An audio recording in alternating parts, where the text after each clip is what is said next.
Hadirin hadirat yang dimuliakan Allah Subhanahu wa taala.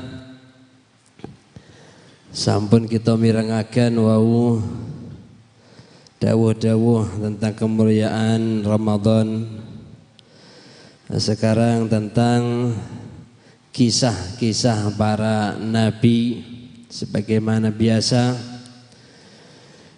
Tujuannya nopo supados kula panjenengan saged mengambil pelajaran, karena mereka para nabi, para rasul ini adalah orang-orang yang sukses fid dunya wal akhirah. Jadi orang-orang yang sudah sukses dunia akhirat.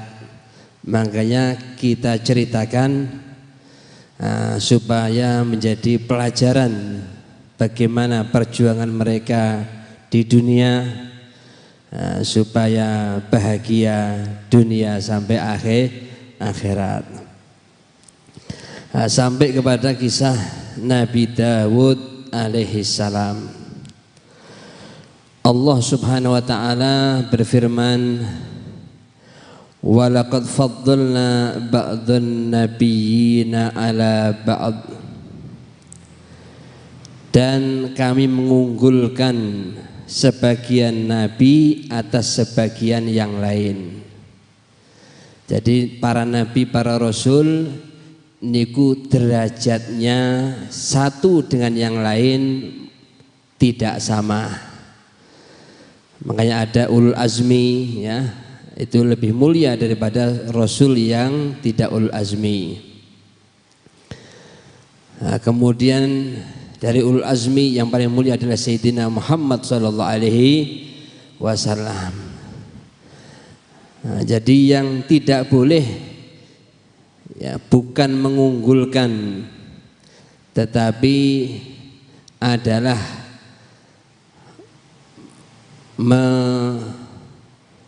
tanqis, ya,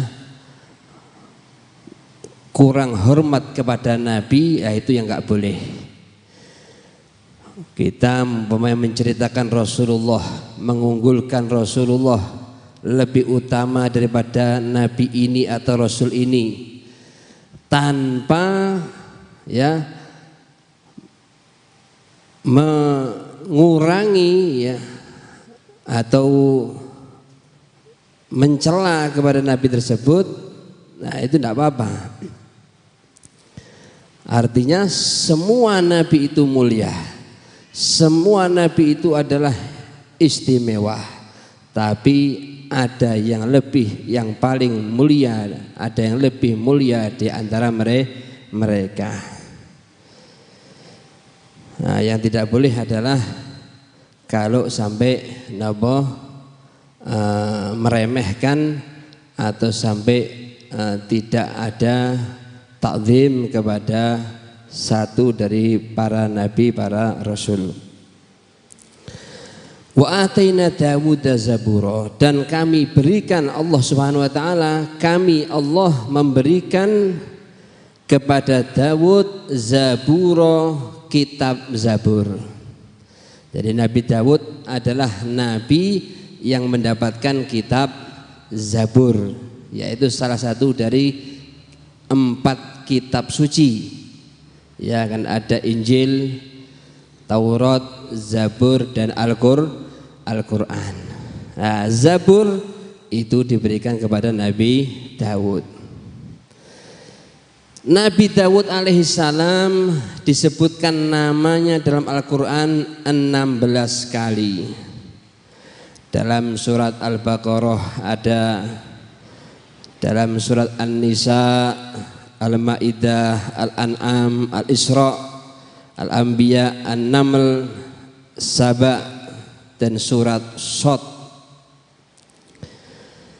Beliau termasuk nabi yang diutus kepada Bani Israel. Jadi banyak sekali, ya, nabi yang diutus kepada Bani Israel, termasuk Nabi Dawud. Dan termasuk keturunan dari Yahuda bin Yakub bin Ishak bin Ibrahim alaihissalam. Jadi keturunannya Yahuda. Yahuda itu saudaranya Nabi Yusuf ya. Dan Nabi Dawud ini termasuk Nabi yang Allah anugerahkan kepada beliau dua hal, an-nubuwah wal mulk, kenabian dan kerajaan. Jadi yo nabi yo rojo. Jadi a'tahu khairai dunya wal akhirah. Ning dunya sugih, mati mlebu surga. Penak ning donya dadi raja, raja nek sing melarat ngoten. Apa nek raja melarat kan mesti sugih. Ning donya dadi raja, wafat ya jelas nabi rasul mesti panggenane dang surga. Jadi a'tahu khairai dunyal akhirah. Kebaikan dunia, kebaikan akhirat beliau dapatkan dari Allah Subhanahu wa ta'ala. Sebagaimana juga putranya Nabi Sulaiman juga Allah berikan an-nubuwah wal muluk, kenabian dan kerajaan. Nasab beliau Dawud bin Isha, pakai shin, Isha bin Uwaid. Nah, terus nyambung kepada Yahuda bin Yakub bin Ishak bin Ibrahim Khalilur Rahman alaihimussalam.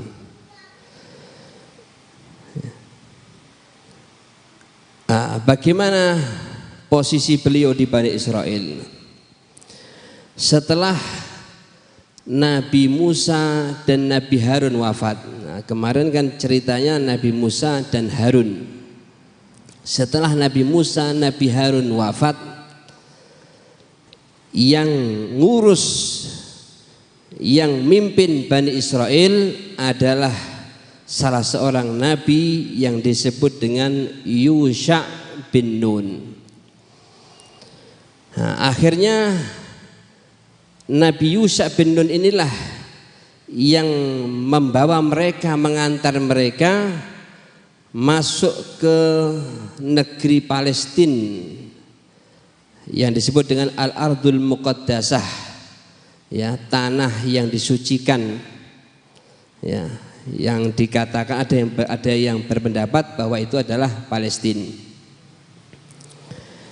Nah, yang memang mereka orang Yahudi dijanjikan, ya, dijanjikan untuk mendapatkan itu. Nah, ceritanya panjang sudah diceritakan kemarin ya.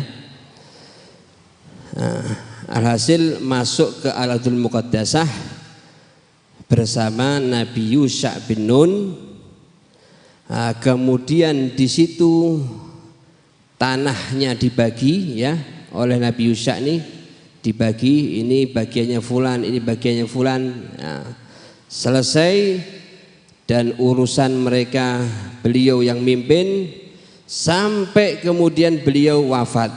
Nah, begitu Yusha bin Nun ini wafat, nah, maka yang ngurus mereka, yang mimpin mereka adalah qadhi, ya, hakim gitu. Yang mimpin adalah hakim, qadhi. Dan itu berlangsung 356 tahun.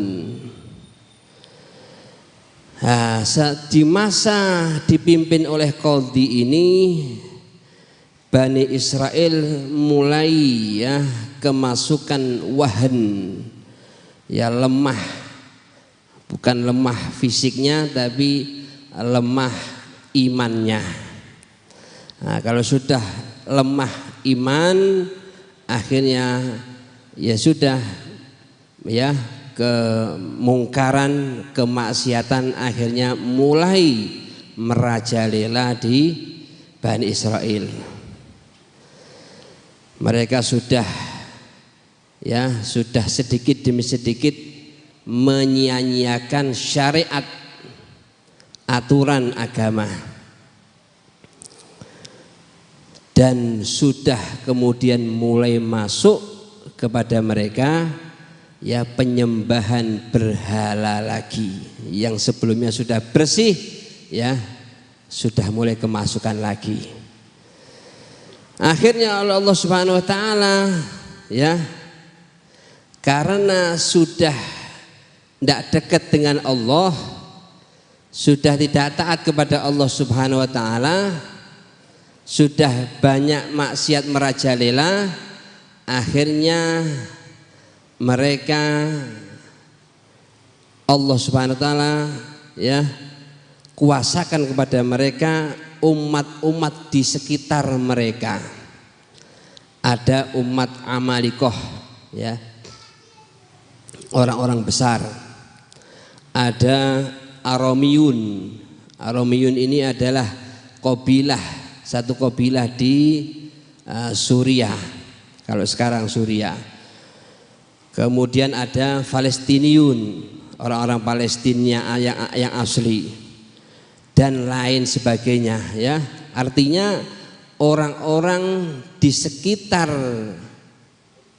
Bani Israel ini ya mulai nyerang mereka, menyerang Bani Israel. Dan parahnya ya perang itu Bani Israel banyak kalahnya.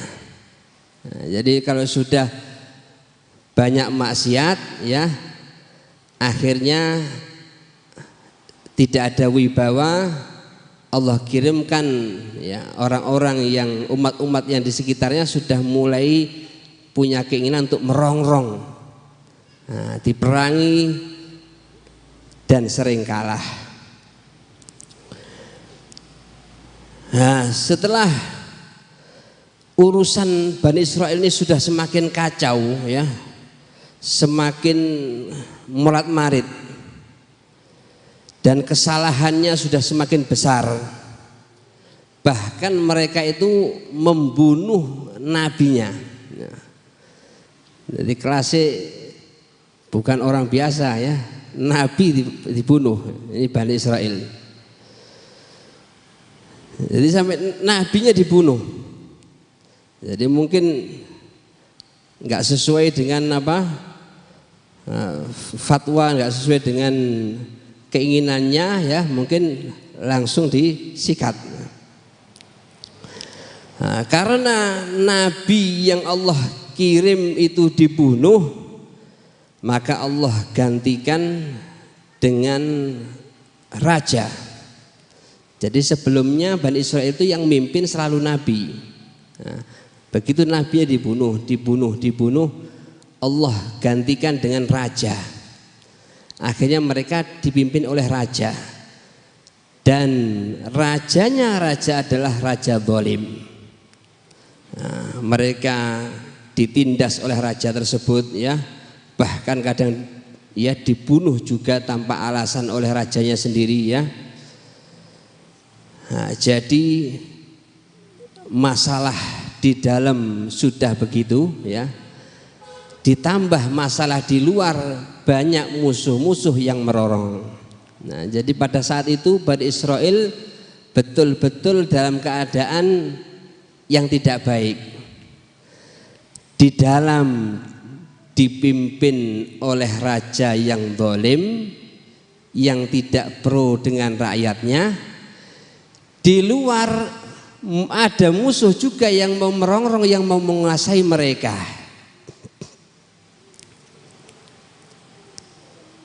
Nah, tapi masih mending mereka ini punya senjata.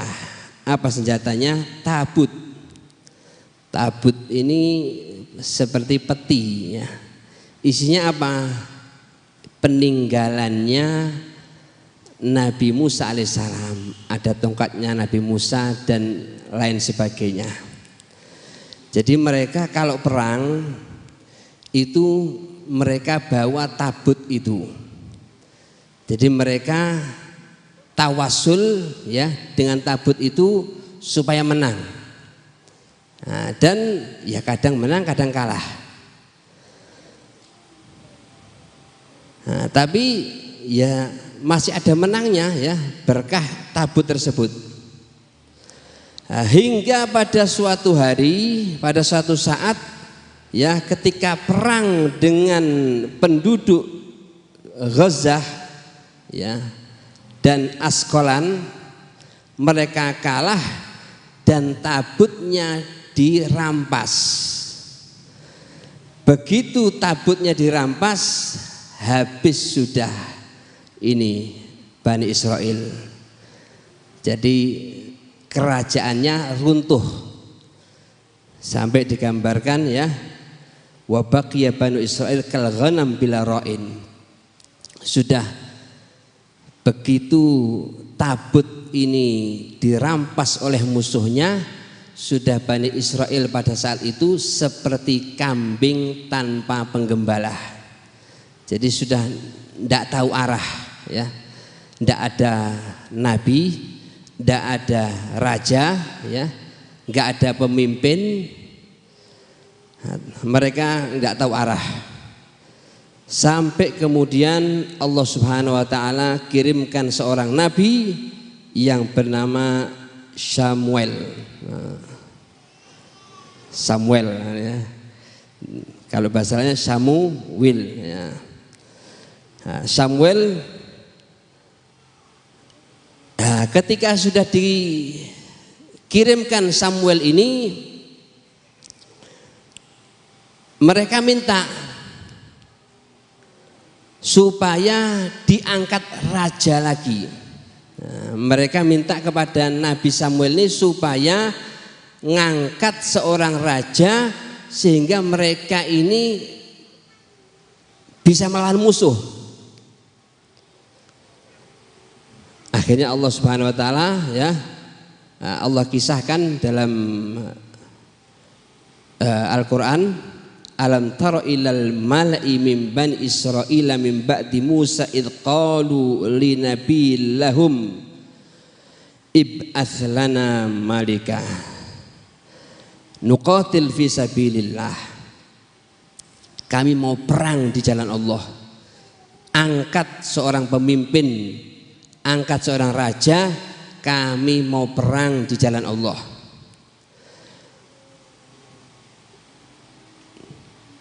Qala hal asaitum in kutiba alaikumul qitalu alla tuqatilu. Nabi Samuel tadi bertanya, apakah kalau diwajibkan perang kalian mau perang? Memang siap perang. Nah, karena tahu ya Bani Israel di zamannya Nabi Musa kan pernah ya disuruh masuk ke satu wilayah, diajak perang ya melawan orang kampung tersebut. Apa kata mereka? Idhab anta wa rabbuka faqatila innaha huna qaidun. Anda saja, Anda sama Tuhan Anda, silahkan masuk ya perang, kami nunggu di sini, kalau sudah menang kami masuk. Nah ini Bani Israel ya, tidak mau repot. Nah qalu, mereka jawab, wa malana alla nuqatila fi sabilillahi wa qad ukhrijna min diyarina wa abnaina.